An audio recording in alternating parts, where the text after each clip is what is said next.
I'm Sylvia, and like Christian said, I have a background in marketing and in analytics, and I've had the fortune of being able to work at a variety of companies, both large like eBay and Google, and also smaller local startups like 500px, ScribbleLive, and also OANDA. And based on that background, I get asked a lot about what I've learned in these different environments about how to do growth. And really, if it comes down to it, I think over the years what I've really learned is that there is no silver bullet. Obviously, you can get, I think some really quick wins just by picking off some low-hanging fruit. But to do growth sustainably, in a way that actually, can span years, in a way that doesn't burn you or your team out, and in a way that's actually predictable enough for you to be able to say to your investors and your executive team and your board members that you are able to deliver the results they're looking for, that is really tough. So that's what really I wanted to talk about today, because I don't think as an industry we focus on that enough, and we talk about the tactics of the day and the silver bullets way too much. So if we are going to actually talk about growth, what I think it's worth talking about is actually still the definition of growth. We're obviously at a growth hacking meetup, so I expect most of you would have an opinion on this. How many of you actually identify with being a growth profession? Like you actually have growth in your title and talk about being a growth profession? Actually not as many as I would expect from a growth hacking meetup. Okay, so for the people who put their hands up, how do you define growth? Any big, quick thoughts?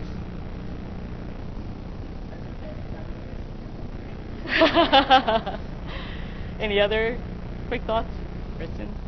I define it, I think of it when I'm doing my job as just identifying the areas of the business that are important to the business, back to growing critically, not only, and finding ways to test the best practices, bringing the right people to find the right way to solve the problem, operationalize that, and process.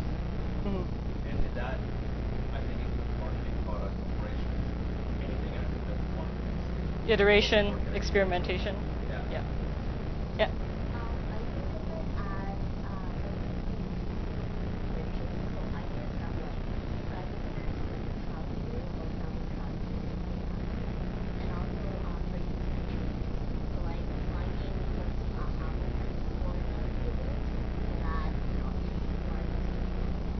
Finding a magic moment.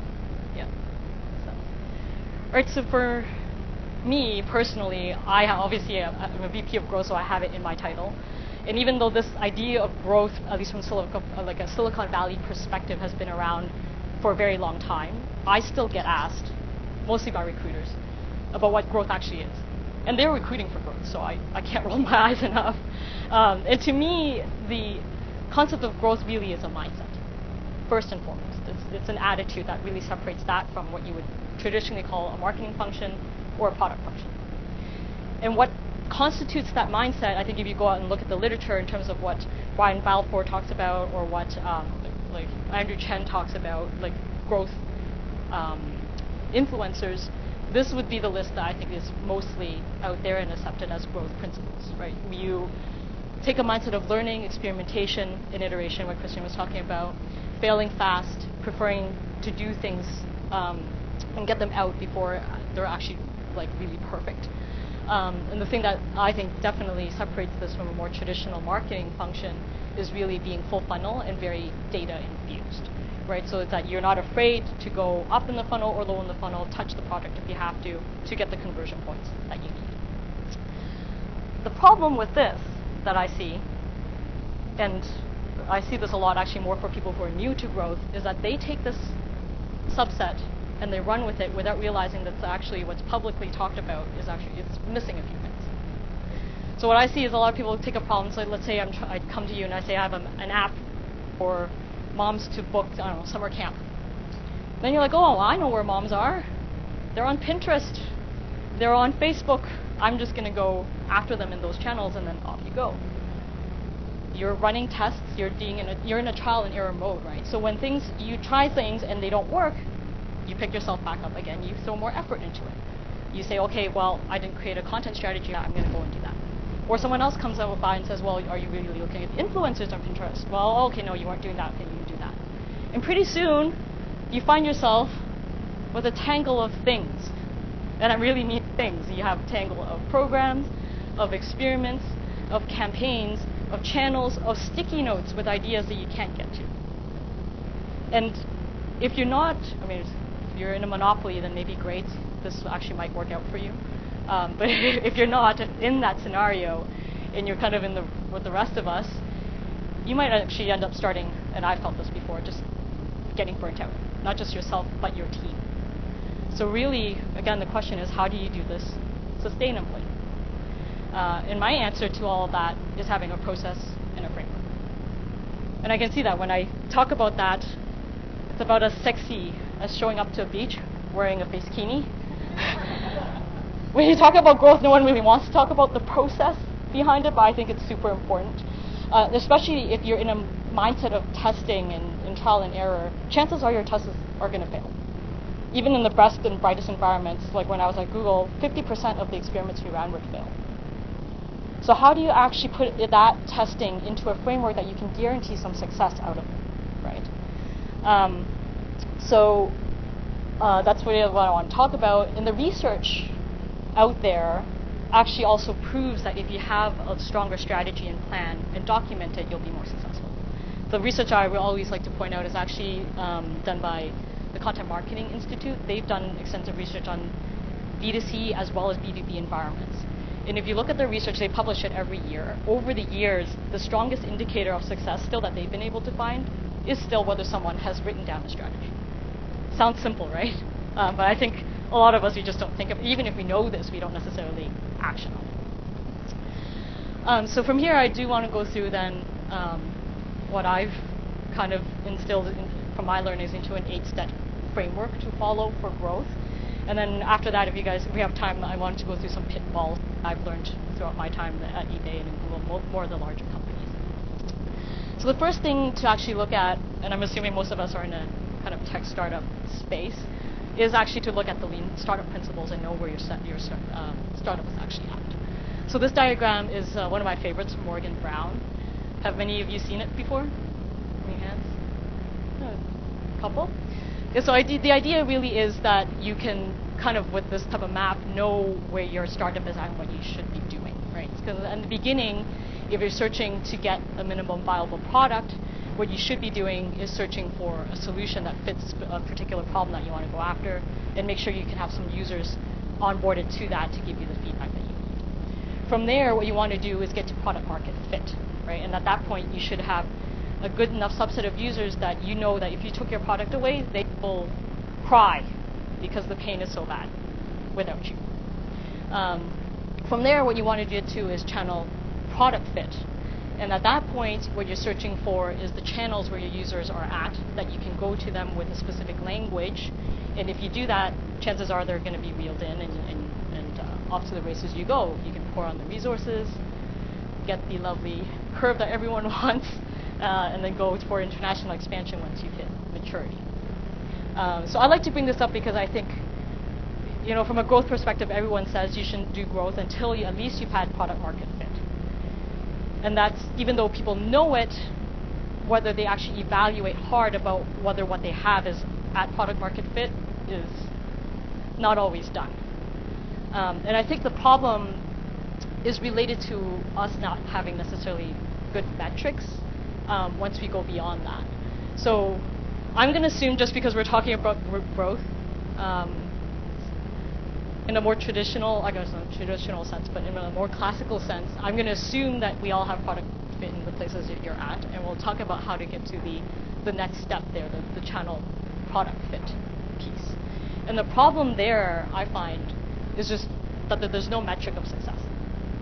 Like, how do you know that you've gotten to product channel fit? And if you want an MVP, you know that if you have trial users and you're solving a specific problem, you've gotten there. If you have 40% of your users saying that they're going to die without you, you've gotten to product market fit. How do you know that you have channel fit? Does anyone here have a strong definition in mind? I personally, of course, have not found one, so I think as an industry, it'd be good to kind of work on like putting a framework. To me, the choose your own adventure at that point comes down to 3 things.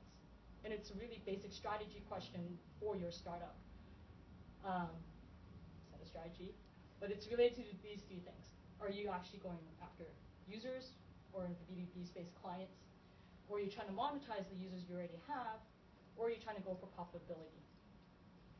And these three things, I think, look really basic, but I can't tell you how many times I've come across people that can't, in growth specifically, who can't tell me which of these three they're even trying to go after.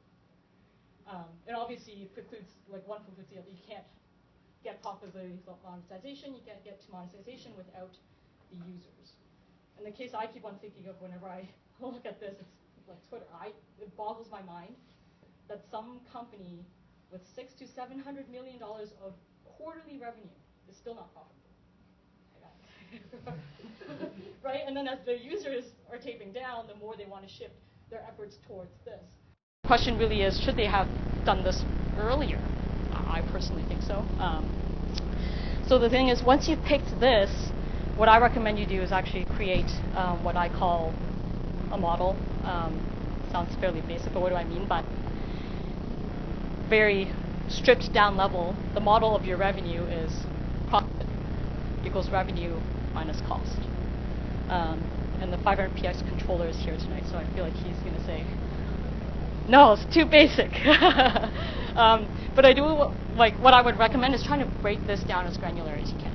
I mean, the next step you would take this is profit equals the users multiplied the revenue per user minus your cost, right? And here, at this level already, you've already mapped back, are you after users, monetization, or profitability? But don't stop here, right? Break it down, I think, at a minimum, by the cohort of your users, by the channels that you have, whichever ones you've actually gone and have enough data on, by any type of seasonality, so month-over-month or year-over-year numbers, and also by absolutely new versus existing users, so you have a view on retention. So what I'm going to show you next looks like a very complicated chart in some ways, but it's modeled after how we look at 500px's funnel, and also how I used to look at the eBay funnel. So 500px and both eBay was a two-sided marketplace, so we actually had, from the top line of users, two separate funnels, and it would split off. The overlap between those on eBay was, it was there. Like if you buy, you might also sell, but it wasn't a very big overlap. At 500px, it's almost non-existent. People who take photos and sell those aren't people that buy. Okay, so in terms of breaking it down, we do something like this. These numbers, by the way, are all fictitious, so don't hold me to any of it making sense. But if you just take the top line piece there, what we've done is look at the visitors to the main 500px site. And then from there, see how many they've registered, and then how many of them have become active. And by active, we mean they've actually interacted somehow on that site with our photos. So either they've liked the photos, they've commented, or they followed somebody. In the blue versus the green, you'll see that every single metric that we have, we've marked out new versus existing users. So in this fictitious case, I'm saying we had, for the month of February, 100 million visitors to our site that are new, and then existing, which obviously would not make sense whatsoever, 1.8 million existing. And then you have the month-over-month numbers and the year-over-year numbers to track that as well as a seasonal business. So then from there, what you see, I mean, I'm not tall enough to track all this, I'm show it to you, but these arrows that are up there are the funnel conversion numbers step to the next. So presumably you would say that 7% of visitors have actually registered, and so on and so forth. Oh, I do. So much for being tech savvy, eh? Ha ha! So then we follow the users down the funnel. Like I said, we have two separate ones, one for the buyers and one for the contributors. So we split it out that way. And then we follow them down in terms of their activity. So how many of our buyers are actually searching on the marketplace, how many of them are adding to cart, and then how many of them are actually buying and transacting. And then from there, our overall revenue gets calculated. This is a very dumbed down version. At eBay, I could show you we had tons of automation on cutting this thing every single which way you can think of. And the main point, I think there's two things. One thing is to actually just see, obviously, where your pain points are and how you can optimize. But my main thing out of all of this talk, going back to having a goal is making sure you have a set definition of what you're going after. If you're going after users, what is it? Right? Is it the registered users? Is it the ones who are active? Is it actually the photographers, or are you talking about buyers? And I think a lot of us tend to leave that general definition on getting users too general for it to be applicable to what you actually need to be doing. So from here, outside of getting some hypothesis, my next step recommendation would be for you to actually set a North Star KPI. So how many of you have heard of the North Star KPI concept before? Oh, more people. So the idea really is to set a single metric that not just your growth team, but ideally your entire company can be rallied against. And it's a metric that you know that if you were able to move the needle on, your company will grow and in the right way. So that means, well, actually, let me just give you a few, I guess, examples first. Airbnb's North Star metric is nights booked. Quora, I think it's number of questions answered. What's another one? Medium, they have number of minutes read. So this is not, like if you look at the larger kind of Silicon Valley companies, they all have North Star metrics. But I think how this is set is actually fairly inconsistent and depends on the business model and how you want to approach it. My main recommendation is to actually use a lot of data science to figure out, actually what you were saying, the magic moment for that user.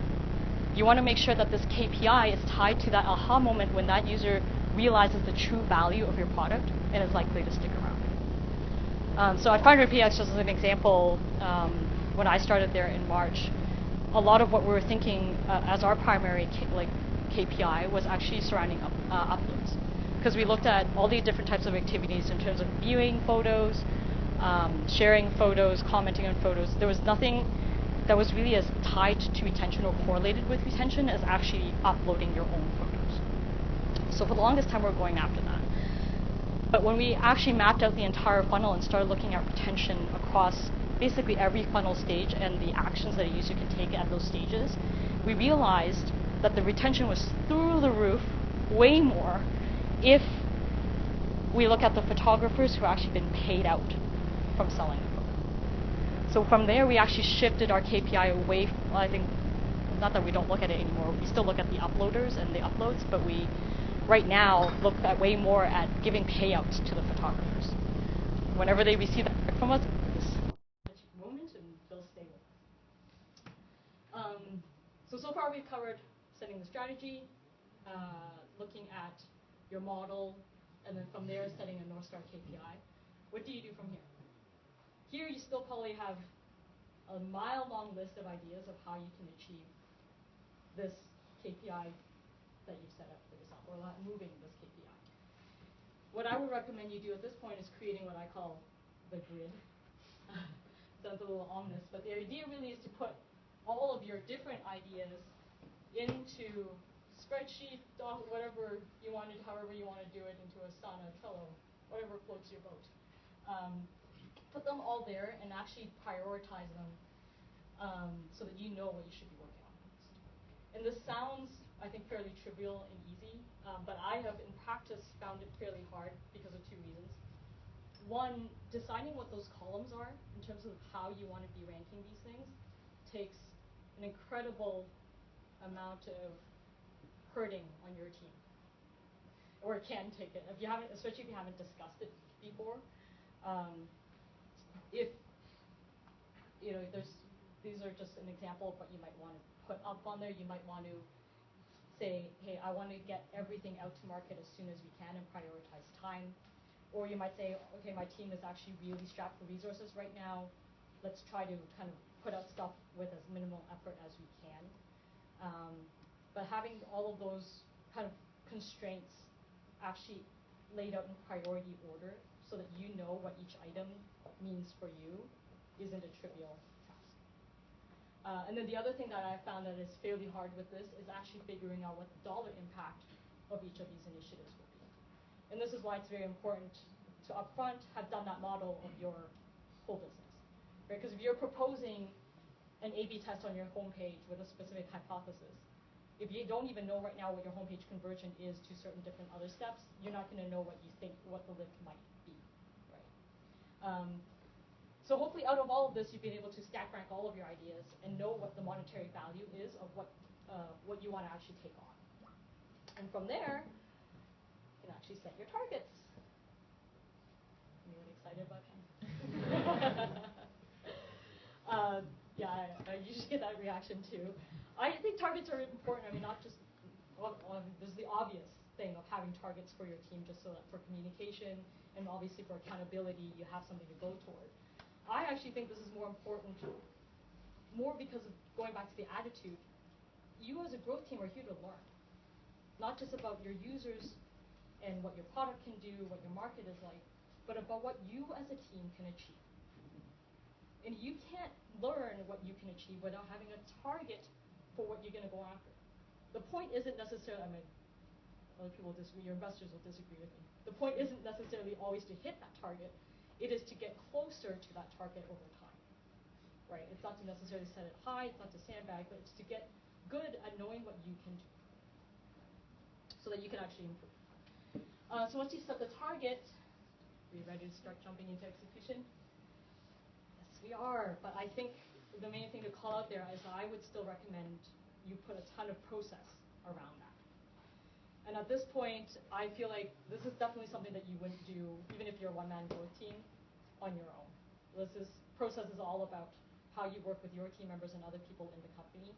So I've seen this across all the places that I've done growth, incarnated in different ways just because our circumstances are different and the product teams are laid out differently. So these are the things that I would recommend based on what I've seen before, but whether you want to take it for your team or not, I think it's up to you. And obviously, I would recommend just make sure that the team has say in how things are developed. So I would definitely recommend agile sprints. And I call this out just because I think, especially in the larger companies, for our marketing team to be doing agile sprints sounds odd. But for a tech space, especially if you're in a tech startup, actually, I think it makes a lot of sense, precisely because you're trying to be full funnel. And if there is a product team that's already on agile sprints, you locking in step with their process will only move things along faster. So how agile you really need to be, I don't necessarily think you have to be crazy. But the other thing that I do find makes a huge difference is having short sprints. So the difference between 1 week sprints and 2 week sprints is actually, in my view, has really been the driver in terms of being how fast you're able to move. It's just, if you have a 2 week sprint, people do tend to kind of make the work expand, so to speak. So what I would recommend is the 1 week sprints. And a big learning that actually has come up with my team at 500px is actually the need for 1 month or even a longer term theme on those. Because what we're finding is that with 1 week sprints, yes, we are moving fast and we got a lot of wins out of that. It's just it could make your team very short-term focused, and it narrows your view. So ideally, if you have a larger theme, you can then break that down into 1 week sprints and go from there.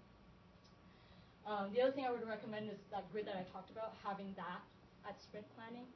So just making sure that if you are planning, especially in conjunction with product, that anybody in the company can raise their hand up and say, oh, hey, I have a new idea, right? And if they have a new idea, great, put it in the grid.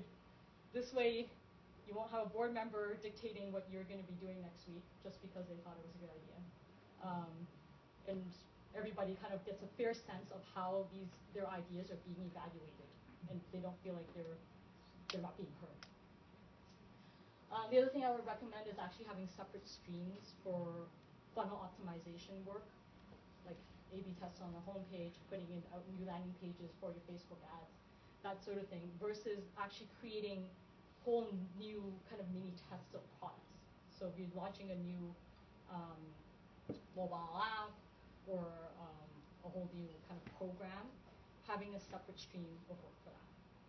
Mostly because those will take longer for you to get the results of. And for you to put that in the exact same stream of work typically means you delay the optimizations that are faster. And if you're starting out entirely new, if you're handed a program, I would say for the first few months, focus more on the optimizations, get the wins out, and then leverage the resources that you presumably would get from having done some great work back onto the longer term The other thing I would definitely recommend is taking time for implementation, because I find a lot of teams don't think about the fact that, okay, if you ran some tests, yeah, some of them will fail, but what happens when it's actually successful? Are you going to roll it out, and how, and who does that? Who's doing support long term for that? So make sure you set aside time for that type of implementation. The other thing I definitely recommend is tying your goals to performance. So if you have targets, the only way you're going to start paying attention to them when you're ready is that it's a part of your performance review process, right? And then the last thing is to make sure that you celebrate your wins. At 500px, we have OKRs, and that's definitely something that we used, obviously, at Google, because they were part of starting OKRs. So OKRs are objectives and key results, and it's just a framework for you to kind of set goals and do really big, hairy, audacious things. And as part of that process, they have a recommended time frame for you to celebrate wins. It's usually a weekly thing. But yeah, I would highly recommend having a structure like that as well. So then the other thing I wanted to touch on is the team and how you would set that up. I'm a big fan of multidisciplinary teams and marketing. I don't believe in having engineering separate from marketing. There's too much time lost and too much angst as things are lobbed over the wall.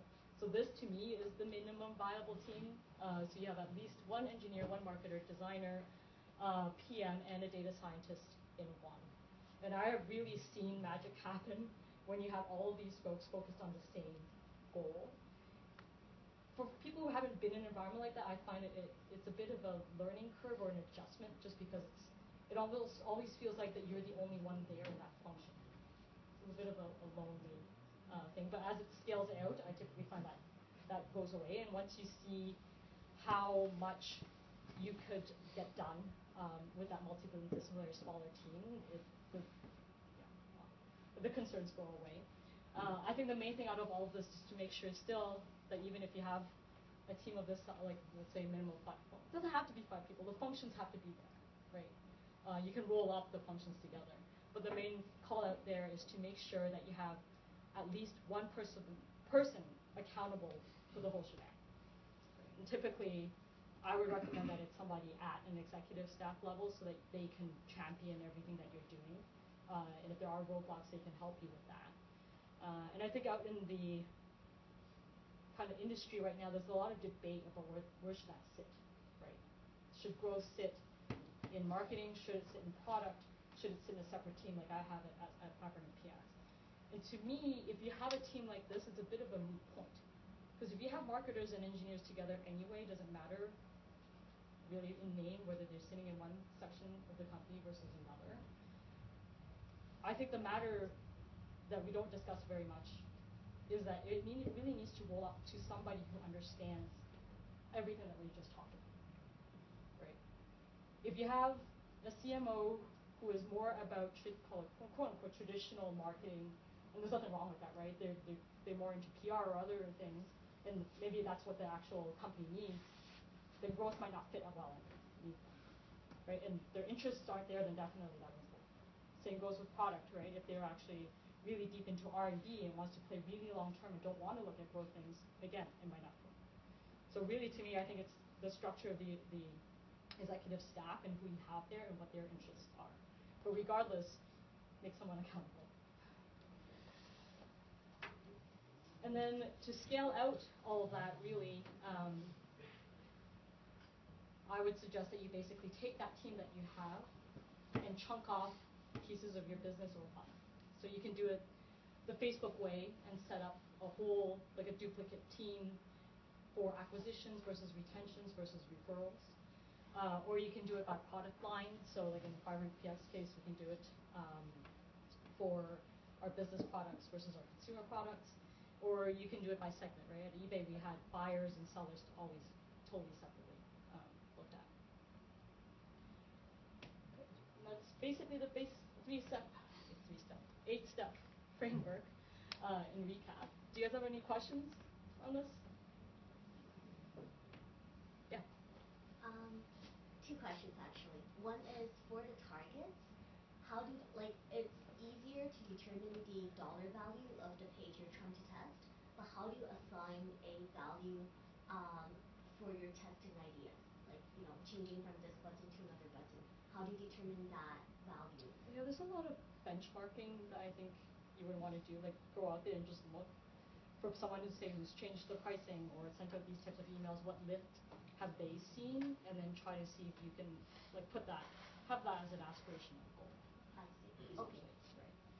Yeah. And I think over time you'll just learn like what is achievable. Yeah, if you change your pricing, yeah, you could get game changer like 2 to like 4x incremental improvements, right? But if you're actually changing, say, copy in an email, maybe, but that depends on it would have to be tied to something larger. Right. Okay. Thank you. Yeah. So the other question is, for the aha moment you were talking about, like how did you identify it for your company? Because there's different ways of looking at it, like talking to the user or like looking at your stats. Like, is there any suggestion? Yeah, like from knowing your users enough, you should probably have an idea already. I'm guessing you would. Like a bunch of hypotheses. And then from there, all we did was basically cut the data enough and just do a lot of correlation analysis on whether if someone did this, does it actually relate to them staying longer? So it's like a correlation with retention. Okay. Yeah. So is that a cohort report? Mm-hmm. Is that cohort reports? Not really. It's just it's kind of cohort agnostic because you're making the hypothesis that if a user does X, Y, Z, they are likely to be retained by, like, I don't know, maybe 7-day retention is 50%, something like that. You're trying to find the strongest indicator that you have for retention, and that usually is your magic number. Yes? A question about infrastructure and ownership. So you talked about the cross-functional team owning both optimization and the MVP. What if the marketing team owns the optimization and the growth team, which involves marketing and also or both, owns those MVP offers? Is that a terrible idea? Wait, say that again. So marketing owns All the optimization, all the little sort of optimization, right. whereas growth owns all the big stuff, all the big offers behind their MVP. I don't think that's horrible. We actually have it flipped the other way at PX. Although we haven't really gone quite to having the two separate teams yet. But yeah, I don't think that's a bad idea. Sorry.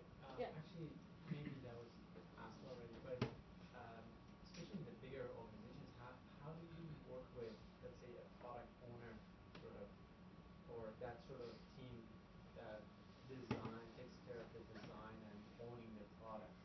A lot of these decisions impacts the product, might even impact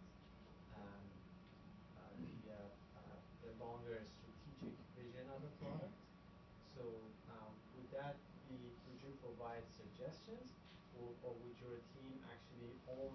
Yeah, I think it goes back down to this because this is how, once you scale, it's typically the growth team is going to own something. It's just how you cut it up, right? So Facebook does cut it up by funnel pieces. So it really is, you are focused on acquiring users that get from this channel to this page, and then it's very granular. So like the slice of pie that you own is very, very narrow, and that's how they do it. But the other ones then I've seen, like I said, are by product line and by segment. So you own that segment. So in that, I don't know if this answers your question, but I see growth basically doing exactly what product is doing. But the goals aren't necessarily the same, and the parts of the product segment or funnel stage that you're looking at are also different. Does that make sense? All right, so I know there's also a Q&A time later. Do we have time right now? Yeah. Okay. I'll jump in then to some pitfalls that I've also learned over the years. First one is actually the data people and the creative people acting like this. And this was actually a big problem that if I had to single out a single largest problem that I had at Google and trying to scale up their online center of excellence, it was this. Because we had all these quants saying, hey, we can test everything and we'll tell you exactly what to do, but there were creative people saying, well, no. I call the shots around here. We're a marketing team. You know, Google is, you may or may not think of them as a creative brand, but they wanted to obviously make it aspirational that we are turning it into a creative brand. And the learnings that I really had there was that if you only look at the data, you're only ever going to get to optimizing to a local optimum, right? So like one of my good friends, she worked on their email programs, and at one point before I left, we had over 1 million versions or paths that you can go down just as an AdWords user in terms of the emails that you got from us. So in terms of actually looking at the data and optimizing that, there's no human who can do it. It was all machine done. But then when you look at it holistically as an overall system, every single incremental optimization that we did was within that system still. We would never go outside of that bound. And the realization that I really had while I was there is that only if you have the creative people and the data people together can you break out of that bound, right? So the thing is, how do you test something next that is outside of this path of 1 million emails that you've created? Why 1 million? Like what's the hypothesis there? So just making sure that your data people and your creative people are actually working in tandem, and that there's trust, and that there's no fear of the other person kind of taking over the decision making. That's really when the magic happens. Of them working together. The PM, I would say, is a natural fit for that one because they're just trying to get things done. But I also find it really depends, on your brand and what you stand for. Like at 500px, we are a creative brand. So I find just from that I want to say that we don't emphasize data, but out of that kind of history, I almost do want to give more deference to the creative side than I would have even at Google. At a brand, obviously, that is known for being very data-driven. So I find there's a lot of that history that comes into play. And then if all else fails, get a third party, not the best strategy to be touting, but get an agency in who can be agnostic about that and kind of have them push the people you need. So that's one big pitfall. The other one is the age-old debate about quantity versus quality. And it doesn't matter where I've been, whether you're in B2C or B2B, you're going to come across this problem, right? If you're getting leads, do you want more leads or do you want higher quality leads? And at eBay, it was a debate, okay, we want more people listing on eBay. Do we care if they're listing crap that no one wants to buy? Same thing at 500px, right? We want everybody uploading the photos, but we don't necessarily want your crappy photos, we want your best photos. So how do you draw that line? And for me, it comes down to a decision involving your R&D team and the tech that you're willing to invest into getting a solution. If you don't have deep tech that can solve that for you in the terms of lead gen, like having really good marketing automation that can score your leads, in terms of the eBay listings, having a really good sort and search algorithm to surface the higher quality listings. In our case at 500px, having a really good pulse algorithm that tells you what's popular. If you don't have that, don't bother at all. It's quantity. You're just going to bog your team down. And I'm speaking in the startup world, right, where your resources are really strapped.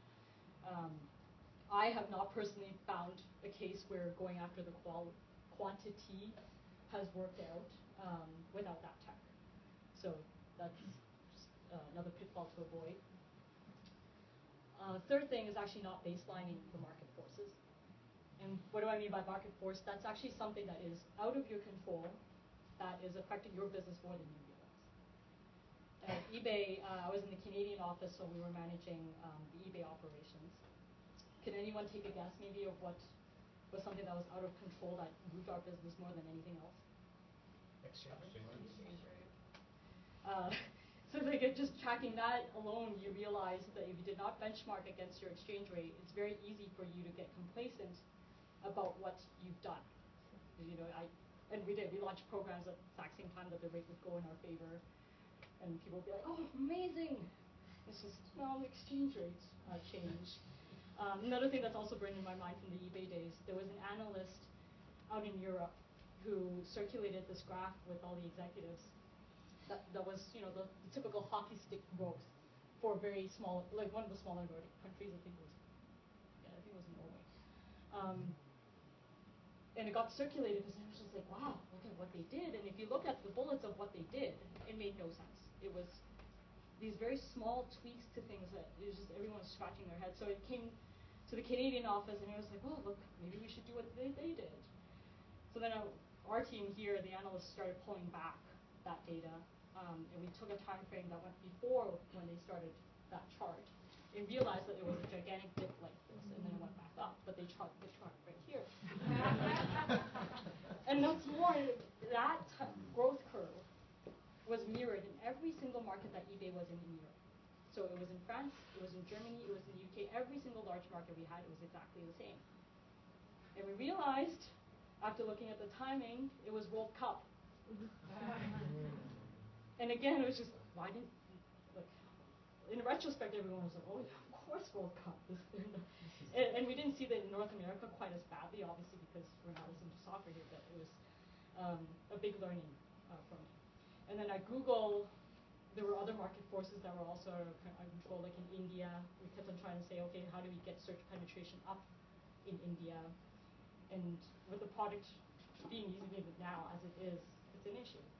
I personally, as a marketer, can't grow your product for search ads if people aren't searching.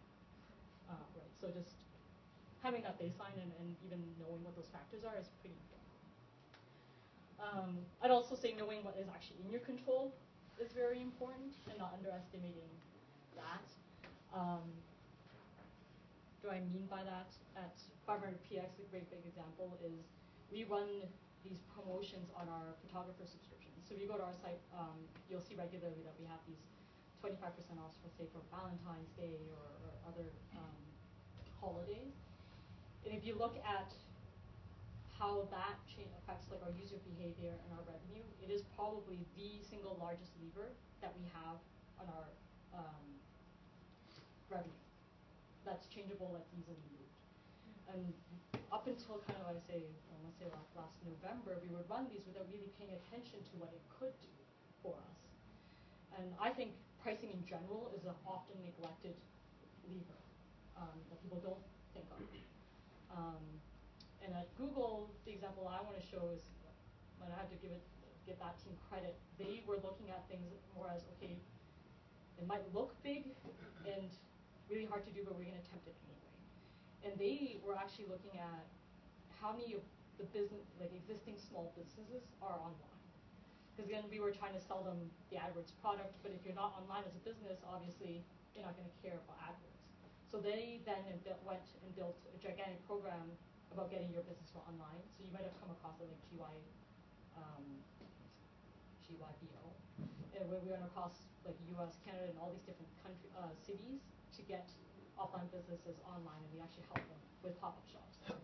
And that program, it remains to this day one of the larger SMB efforts that they have, that even the digital efforts obviously won't even compare to. So I think knowing what your larger levers are to kind of change these market forces is also really important. And then fifth thing is not focusing. When I started at 500px, and we still have this to a certain extent, we have a lot of offerings for our photographers. We have not just a subscription, but we also have a photographer directory. We have an assignments product where they can participate in almost like an Uber on demand type offering. And then for the buyers, we have a marketplace, and then they can also participate in hiring photographers in those assignments that I told you about, as well as hiring on the directory. So when you think about it, that funnel that I showed you is not even a section of what it really should be, because there's so many different funnels and paths. And we've had a lot of discussion internally about the need to really focus on one thing in order to have success. And I think we've decided to focus on one section of the photographers, and since then we've actually seen our results kind of really double. So yeah, that's something I would also highly recommend that you do. There's like the Steve Jobs story that I really like when he first came back to Apple after he got ousted. He went and looked at their product line, and I think at that point they had 125 different types of PCs and laptops. Right? He got his executive team together for like a 3-day summit, and they debated and decided on what to do, and they came back to him with a list of I think it was 25 things, and he said, that's not enough. We're just going to do 4. And that's how they ended up with desktop, laptop, pro, and the other version, Air, like just the basic, like a basic and pro version. And from like that, the rest is history, right? So like to me, focus is actually super, super important. And the other thing that I found is really important is actually to focus on your brand. And by this, I don't mean your company's brand. I actually mean your own brand. Because as your team starts scaling, like if you have that minimum team and you're actually starting to duplicate that, the problem that I've seen people run into over and over again is that the visibility into what your team is doing decreases. Like you just have more and more communication points. And marketing nowadays is not a simple thing. When I left eBay and I joined OANDA, there was like a full, probably month or 2 where I had all these models and crazy ideas from eBay and how things are done at a very large scale company. And I said, oh great, I'm going to go and take this to OANDA. And then I went to all the engineers and the marketers. Well, actually, the marketing team didn't really exist there. It was just being like 2 other people at that point. But I went to everyone and I said, I had these models and these data diagrams. And everyone's just like, we have no idea what you're talking about. Like, why? It's like, what's a pixel and why do you want so many of them? And why do we need to tie this to our back-end data? And from then on, I've actually really put a conscious effort into educating other people in the company about these things because it is important to the work that we're doing. But it didn't occur to me to get past that problem with branding until I got to Google.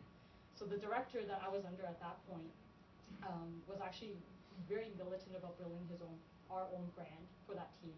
So we decided to start our own set of excellence that would serve the rest of the Google marketing org on everything digital. And so because it was online, he called us the O-Force.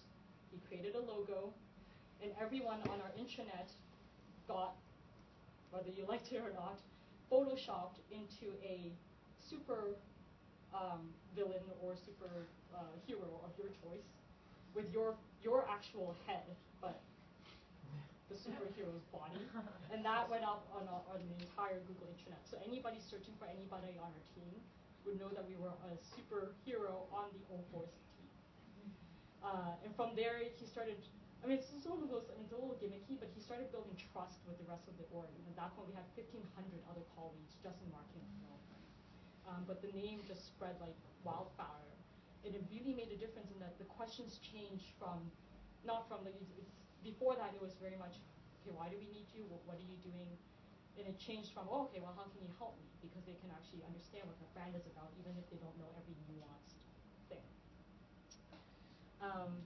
So yeah, build your brand as you grow. And then the last thing, just to circle back with everything from the beginning, to again make sure your whole team has the right mindset. So going back to that list that I had out initially, the 2 things that I really think are missing from that mindset is 1, being very militant on process, so what we talked about today, but also, to me, being very flexible about making changes. As you grow, I think the larger you are, the more you end up looking at attribution problems and where do you spend your next dollar. And even the largest companies out there, Google and eBay, and I know this definitely for a fact, is even if they got the attribution right, and you know where the next dollar should be, you can't change the people that are already on those teams. Because we don't, as an industry, we hire teams for email marketing, for channels, right? For email marketing, for Facebook, for social, for content. And I think we don't very often kind of think that a person who is meant for one thing or wants to be in one thing can actually jump over to another. So I have seen many times where the reports and the data is telling us that what we're doing in one place actually probably shouldn't be done anymore, but we don't, because of the people factor, we don't stop. And we don't change. We don't move that team. We don't even attempt to go and try to say, okay, maybe we need to do something like actually drastically different, because obviously there's people's livelihoods involved. So I think it actually necessitates us to think about the way we actually structure our teams and hire, and change that mindset into something that's very channel agnostic, right? To emphasize the characteristics that pass beyond any one channel or tactic, and really go on to the growth piece. It's just like if you know how to grow in one channel, you're going to know how to grow in another. Yeah, so I would add being process militant and being channel agnostic to this slide. And that covers what I want to go through.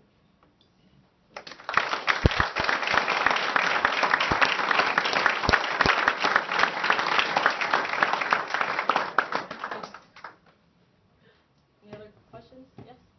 Can you talk a little bit about your process for generating new ideas and how that kind of factors into sort of your day-to-day marketing operations and executing on what you've already laid out in front of you? It's an interesting question. Do you find that you don't have enough ideas? I Because that's find typically not the problem. It's usually you have too many ideas and you can't execute. We're sometimes very lateral in terms of the ideas we come up with. Or sorry, the other way around. Very focused with like a very one-dimensional type of idea. So how do you sort of source ideas from a bunch of different places to get them going? I find our users are typically very good at pushing us into something very drastically different. And obviously they're not afraid to tell you when you've been very narrow and screwed up somewhere. So I would say definitely your users. Is there sort of like a defined process that you go through to fill up the queue in terms of the ideas that you talked about? I think actually being creative is, I don't know if everyone thinks of it that way. To me, creativity is something that you can develop and learn, right? And going back to Google, like we used to do creativity training exercises, and it's something I've done at Pioneer PX as well. It's amazing what you can do even in an hour in terms of getting people into a more creative mindset. So I think I would definitely recommend if you're going to do a brainstorming session with your team, actually doing some of those types of exercises before is going to do wonders in terms of you breaking out of that mold. Yeah, so that I do find it interesting. I don't typically find that is the problem with the ideas. Like people write in as well. Board members, investors. You read articles. I think that's the other thing. You read articles and someone else is doing something else, and that's always another source of ideas too. Just keeping up with your competitors. Yeah, and I find the usual problem is just because so many of these ideas are random and not necessarily connected to. If you are focused enough, your hyper-focused goal, actually trying to let them down in a gentle way, it's hard without something like a grid. Yeah. So I use a sort of grid thing, but I'm having difficulty, like, we're working a lot on SEO stuff right now, but there's like a world of things that we can do for SEO, and when you decide, like, okay, we've done enough on that one, like, sure, there's more we can do, like, time to move on to, like, the next project or theme. Like you said, that's why I think it's also important with targets, because otherwise you never know when you're done, and it never is done. It just keeps going and going. Yeah. Yeah. So I would say set that target, and if I think it's easier said than done. Ideally, don't stop until you hit that target, right? Or at least until you've proven out some hypotheses that then tell you that that target was totally unrealistic to begin with. Yeah. Right. Yeah. So outside of having that number, having the hypothesis that you also want to learn out of what you're doing, I think is important. Yeah. Related to this question, on your grid you have your impact, which is dollars, and you have your cost, which is units.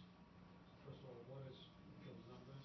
The cost in units, is it like man-hours, man-days, what is it? Yeah, I think I just put up numbers just as an example. You would have to sit with your team and kind of define your something. impact, is that the target you're talking about? So, when you have impact in dollars, it's like $10,000 or whatever. First of all, how do you arrive at this number? Is it like a random number that someone, I think it's going to bring us X dollars? there is some guessing, but the idea is to use that model that you have of your revenue and your funnel enough that it's an educated guess. Okay. Right. So if you're changing up your homepage, I would say you're dreaming if you think that you're going to get a 50% lift in conversion, right? So like, where do you think you're going to? Maybe you can get a 10% lift in conversion. 50% lift in conversion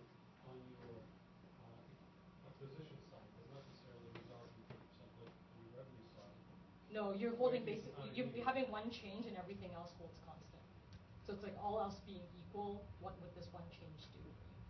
And it is a big assumption because obviously things will change, but at least then you have a sense of the magnitude, order of magnitude of your different ideas. Because I think a lot of people also just, because it is a guess, they don't want to actually look at it, but the order of magnitude is very different between, you know, your different. When you say set targets, is that the target, this impact, is that the actual target number that you track? The target that you would want to set. Or are you talking about the conversion, like you come up with a hypothesis, that conversion is going to go up by 30% or whatever, right? Well, actually, going back to this part here, your North Star KPI, everyone's going to be, like, you're going to have a different North Star KPI. And then from there, assuming that that KPI is what you're tracking in your targets, it's going to be different. Like, there's no one number. Right? Hmm? You don't have sales force, you don't have salespeople. At Farmingpix, yeah, we do. You do? Yeah. Because what I've seen, like, with this no star thing, what happens is that if now, is this North Star KPI just with your team, or is it for the entire company? Typically, it's for the entire company. Right, so I've seen that when you have this situation, you have your growth team, you have your salespeople. The salespeople are a very special breed, they're very creative at coming up with ways of meeting a certain number by creating actions that do not necessarily produce the outcome you're looking for. Yeah. You know what I mean? Let me guess, they're not necessarily working with marketing really well either. They will get to this number, but the sales will not necessarily follow. That's what I mean. Right. Yeah, I see what you mean. That is definitely something to be aware of. Like, I think you don't want to pick something that obviously is lifting one part of the funnel, but it's actually killing another. But the point is that, like, you have a sense of the priority of the different things based on what you think it can do, and then set the target accordingly for that, right? Am I answering your question? I guess. We can chat later. Yeah. I usually find that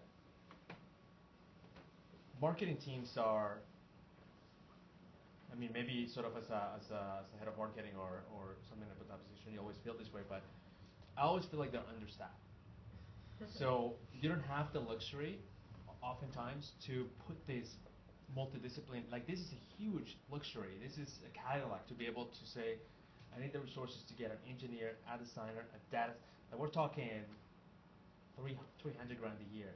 So how do you, at what point in the development or the maturity of a company, do you find that it makes sense for somebody that is advocating for marketing within the organization to say, okay, we can begin to move away or make a break from the functional structure that we have in marketing, sort of focused on maintaining what we're doing, enhancing maybe with additional channels and optimizing, into now we're going to add this new team that is going to be a bit of a break. We're going to call it growth, and they're going to be focusing on a very different set of objective, or they're going to be using a very different approach, and the investment is going to be high, but we believe it will be justified. At what point in the sort of the growth of an organization do you find that this is the right time to make that argument? It's like you have to have, I think, some wins. Like if there's I wouldn't say friction, but there's kind of like people are dragging their feet about making that type of decision and they haven't seen it work before. I think it's very important to actually show them how it works, like before you actually go and then ask for all these resources. Realistically, if you're doing marketing and actually building things from a tech perspective, you're going to have somebody in those functions supporting you anyway, even if they're on someone else's team. So if your question is, do we have to have them in one separate growth team? My answer to that is actually no, because I see, like I said, if you have all those functions, it doesn't really matter where they sit, so long as they're working towards one goal together. Okay. So. Hmm? Yeah, but you have to have, that would necessitate that everyone on that team has that mindset that we're talking about, and that's where I find it usually breaks down, because the functional leads typically aren't in that mindset. So if you find that you're not able to build that mindset, that's when I would advocate you have a separate team. And then you might end up like an Uber, where they have a separate team, and that team does so well that they end up taking over all the product, right? They had separate growth and product. Right now, product reports into growth, not the other way around. So that's.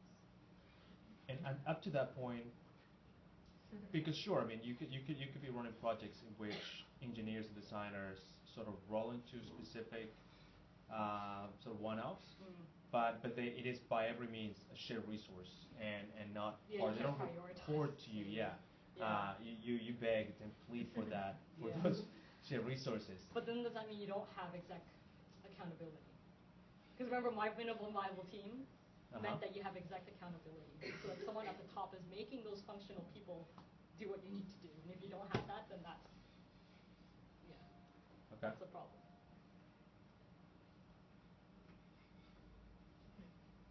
I have a question about the timing, and at which point you would, let's say, for a very, very early stage startup, you mentioned that a lot of things that I think you mentioned happens after you hit the market product fit, and then what happens when you're not there and you're just starting a company? Would it make sense to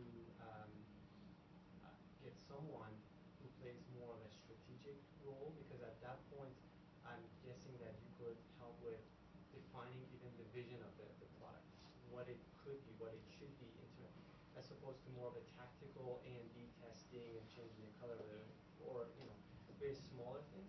The role becomes bigger. Do you think that it makes sense to bring someone like that, or would that be something that the CEO should play, and the CEO should have that sort of knowledge and capability?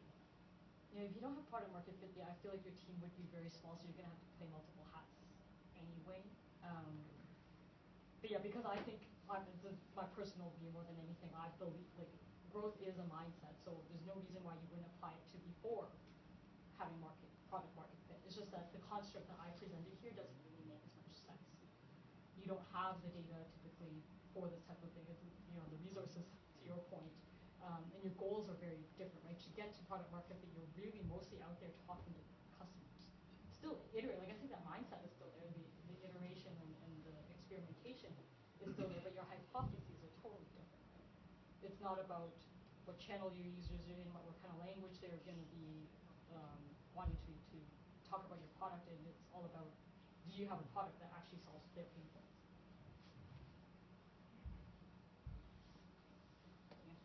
So maybe I'll add a bit of a flavor to the answer that you gave about how do you know which programs you end up investing, and actually when do you know when to stop. I think it all comes back to cost and return on investment.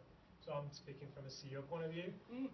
Everything at every company at some point, you can also look at SaaS metrics. As your leads have a cost, your MQL has a cost, you have a customer acquisition cost, and anyone right now in our team could say, I want to start a program, I need a designer to do this, and I can generate X number of leads. And I'm like, okay, what's the cost of this? What's your salary? And the cost of the agency that's going to run a program? It costs $200,000. Well, can you create 100,000 leads? Because that would actually give us the benchmark. They're like, no, we can create double that. I'm like, great, I'll give you double the resource. So I think those are conversations that the beauty of growth is you can actually measure everything, and you can actually look at your cost structure. I think the hard part with those ones, especially at least in my experience, is just not. Let's say you gave me $1,000 and I went out and tested some sort of Facebook program. I think most people here would argue with $1,000 you don't know what the heck. If it failed, you don't know whether it was actually you or something else. If you invested $10K into that same exact program, what's your ROI then versus what your ROI is? Because your ROI is dependent on the revenue, or sorry, the cost. It's like the optimal cost to ROI curve is usually something like this, and if you're stuck on either end, you haven't found that, and that's where it becomes harder to say, unless you are an eBay and can actually find out all the points in that chart to know that you're at the top of it. You can always make an argument. And everything saturates. Yeah, or I can always go to the CEO and say, I have another idea that could be here, and there's very little data to back that up, right? But that also implies that you have a relatively high degree of certainty around the idea that you like to test, which is not always the case with growth projects. It's the opposite. So the approach that I'm sort of taking at Heorka, and I'm very curious to know what you guys think this is just dumb or not so dumb, is I think we're still at the channel product fit stage. We're still at the stage that we have two channels that are performing well. We're in the process of adding the third channel, and between all those three channels, they should give us the amount of pipeline that we need to get to the year-end goals, and that is my first priority. And sort of following with the comment that you made about when you start to focus on getting the early wins, sort of build that political capital or just whatever you want to call it, trust. And so once I feel like we've accomplished that, I will hit that maybe escalating point of the slope, where we need to sort of deploy resources and focus on maximizing within staying profitable. And once we sort of done that successfully, I think that we'll be at a point where we have earned the luxury of being able to say, okay, great, we've done good. So now we need the next stage. It could be internationalization, or it could be a proper growth-oriented team that will include all those 5 functions, and it will be a big bet. But at that point, it will, if we lose on that bet, and that bet will last a year, the business will still be running because of the other two things. Do you feel that betrays the growth mindset because he's not taken from the beginning, or is that sensible? I think it sounds sensible to me. I don't Yeah, so think you need to have separate people necessarily for all of those, right? You could hire, right now in our team we have design and PM are done by one person. Okay. And that's how we actually started. I had the designer and the PM first, the engineer. Sandy, as our marketer, joined us a few months in after that. So you got to start somewhere. Yeah, and I think it's just, to me, fortunately or not, I feel like the engineering resource is kind of the linchpin. They're harder to find, and obviously, if you want to develop anything, you need that person. So yeah. I would prioritize that first. But that's okay. How do you guys bring your sales team into your conversation?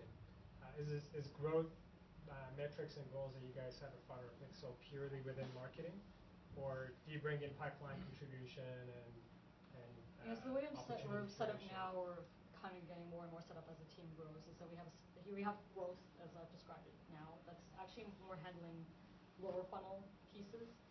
We're building out a separate, more traditional marketing team that's doing the upper funnel brand building, handling PR, doing content and relationships with our photographers. And that team is really going to be the one that's going to be working with sales on more lead gen opportunities. Just the skills are more aligned there. Or not skills, but purview. Yeah. Yes? Can you talk a bit about how you go from taking somebody that has no idea what 500 PX is to making them a customer? So you talked about all these features and stuff that you have and how you put the team together. What does it look like in terms of what you try and do along and the different steps that you try and take people through in order to get them from, they have no idea who you are, to they are kind of that 40% that fits into your product market, and they become a customer, or a client, or whatever it is that your goal is. Oh, it's a loaded question. Because it really is. 100 PX has so many facets to it now. I wouldn't say that there is any, or I'd be painting an inaccurate picture to tell you that whatever one path I described is the path, because there's so much going on. But I would say, in general, people are finding us because of our content. Like, we have 100 million photos on our site. Those are being shared by people. We can think of us as like a high-end Instagram in that way. Like, they're posting their photos and they're sharing with their own network. So people are discovering our Fiverr PX through photos first. And then from there, if they actually want to take any action on that photo, if they want to comment, like, or follow, there is a registration wall. So you have to actually, if you want to badly enough, you actually have to come in and sign in as a user. Once they've signed on, we have a set onboarding process, which actually right now we're working on revamping. That takes them through different categories of styles of photography and photographers that they can follow. So then once you get through that, you kind of have a whole personalized home feed of the styles of photography that you would be actually interested in looking at. This is very like photographer centric. Like you as a marketer or any brand person who's interested in coming to look at our photos for inspiration, you can be inspired without ever really being a user of our site. So that's kind of obviously the big assumption. How do you encourage them to make that first step? So they come to your site because they saw a link on Twitter or Facebook, they see a nice picture, chances are they might be on that link until they see another nice picture shared by somebody else. How do you kind of encourage them to take that first step, which is, give us your email, because that gets to the funnel. How do you get them to? Yeah, the email, we have a whole separate blog, and on there that's, and I don't know if you want to talk about that. We're doing that's the kind of like the email drip kind of program starts from there. Because again, going back to the quality over quantity thing, there are a ton of people who come to our site, like you said, who won't ever, if they are not photographers, and they won't ever really find that magic moment in our product because it's not meant for them. And whether we are not actively going after those people. Like in terms of our targets, we're going after profitability, which for the most part is monetizing the photographers who are already on our site right now. So yeah, we're not really focused on that one particular piece right now. But if they are a photographer, they would be, say, on our blog, or they're interacting with our photos. I think that's the big assumption. Because if you're on that photo page and you actually want to say something, or you really like it and you admire that person, you would go and find out who that photographer is and click on their profile. And from there, we basically gated anything that's juicy for what I think is juicy. So then you sign up, and then email drip then starts again from there once you've signed up.